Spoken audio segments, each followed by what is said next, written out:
Hoy en tiempo real, un tema que da mucho de qué hablar y por supuesto factores van y vienen sobre qué es lo que pasa en la educación panameña. No hablamos solamente del tema universitario, sino de secundaria y primaria.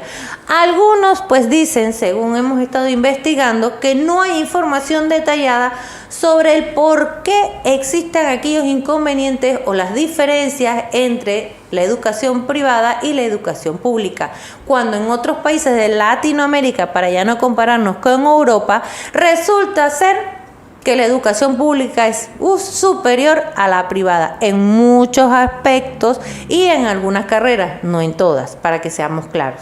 Por supuesto que algunas necesitan alguna especialización o necesitan un factor extraordinario, que ahí es donde se diferencian con las universidades privadas.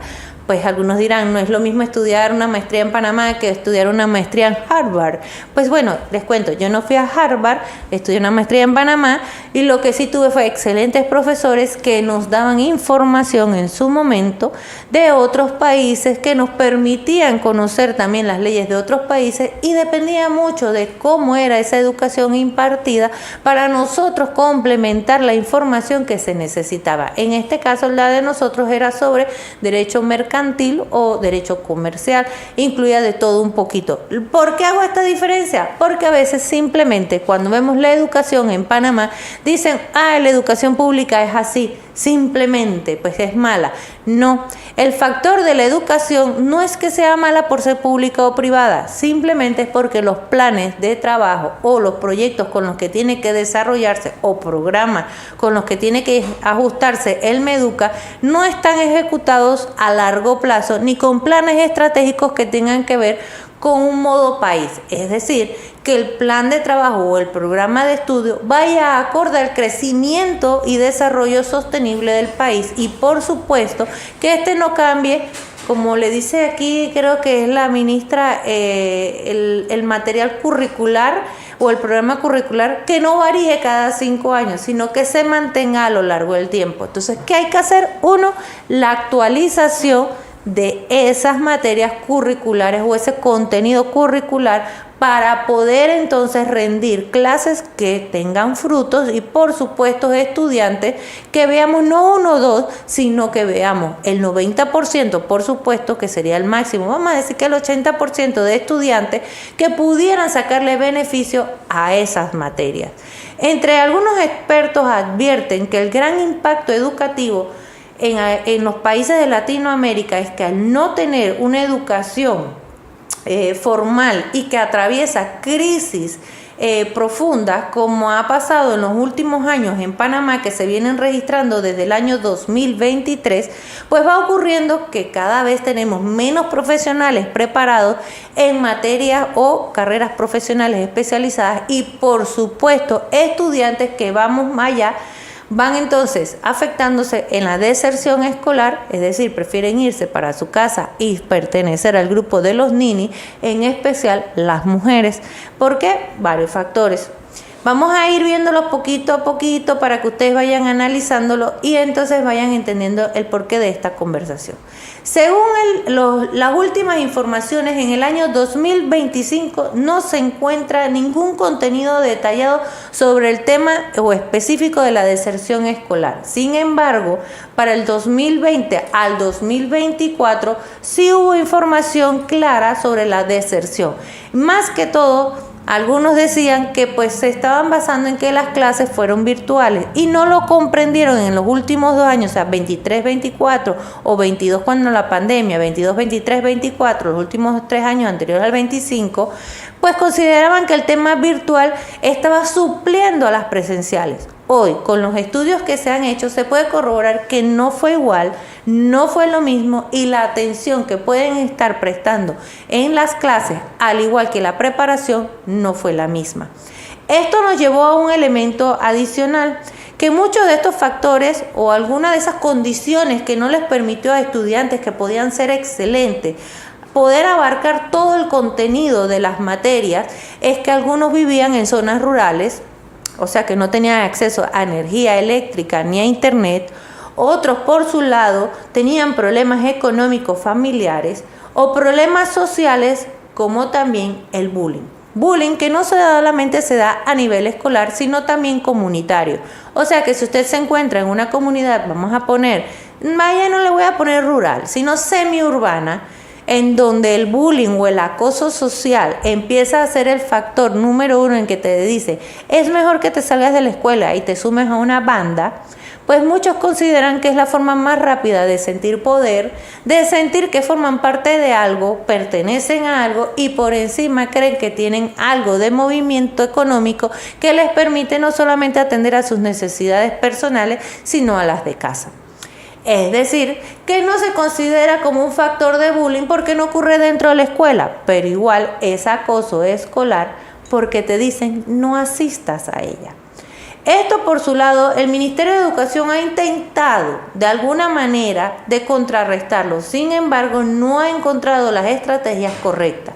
Algunos de los programas que tienen es el apoyo psicoemocional, que lo hacen a través, por supuesto, de los apoyos o de los grupos estos que han creado, en donde sí están los mayores aspectos de deserción, pero especialmente se están dirigiendo a áreas indígenas y rurales, cuando ya decimos que todas las áreas escolares son afectadas, las urbanas, las semiurbanas, las rurales, semirurales y las indígenas.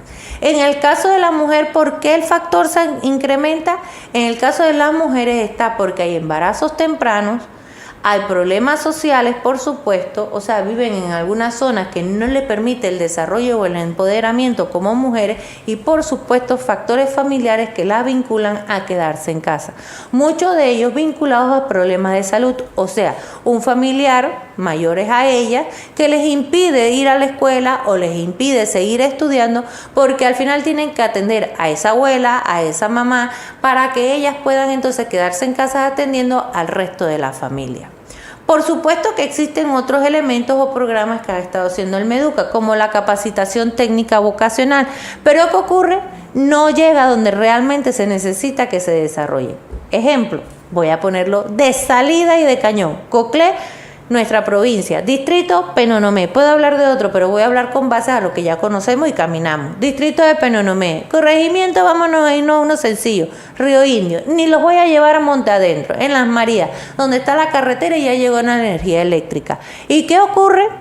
Pues sí, tenemos una escuela que no llega completa a secundaria, sino que después de ahí tienen que ver cómo buscan para terminarla, si es que existe el chimbilín para hacerlo, o sea, el chenchen, como dice el presi, y de paso tampoco es una escuela vocacional cuando allí es donde deberíamos de tenerla. Agricultura, el tema de acuicultura, el tema de las abejas, el tema de los criaderos de ganado, o sea, en fin, una serie, o soldadura, o una serie de técnicos que nos permitieran ser mucho más arriesgados y por supuesto darle futuro a aquella población que después a lo mejor no va a poder ni tan siquiera ir a la universidad. Hablamos también de la participación de padres, pero ¿qué tipo de programas está haciendo el Meduca para esa participación de padres? Los obligan a ir a una charla para que puedan cobrar la famosa beca de apoyo, pero realmente se necesita, realmente los padres están conscientes de qué están haciendo allí o simplemente lo hacen por requisito. Se intenta involucrar más al padre, pero ¿y qué termina haciendo? Un viernes en donde hay que pagar $2 extra por alguna actividad, o los padres viendo de dónde sacan para cumplir con una actividad extracurricular de la escuela, que no necesariamente involucra al padre o a la madre, sino a veces el abuelo o la abuela, la tía o el tío, o esa mujer que dejó, o sea, adolescente, que dejó de ir a la escuela para poder cuidar a su hermano, porque el papá y la mamá están viendo cómo llevan el chimbilín, el chenchen a la casa.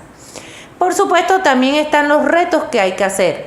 El reinicio de infraestructuras por completo, algunas hay que levantarlas de cero, la cobertura educativa que sea mucho más amplia en educación media completa, en especial en las zonas vulnerables del país, también tratar el tema de acceso a esos lugares escolares o a esos puntos escolares, que también les permita tener acceso al agua potable, saneamiento, electricidad, internet, cuando algunas escuelas del país aún en este siglo y en pleno año 2025 no lo tenemos.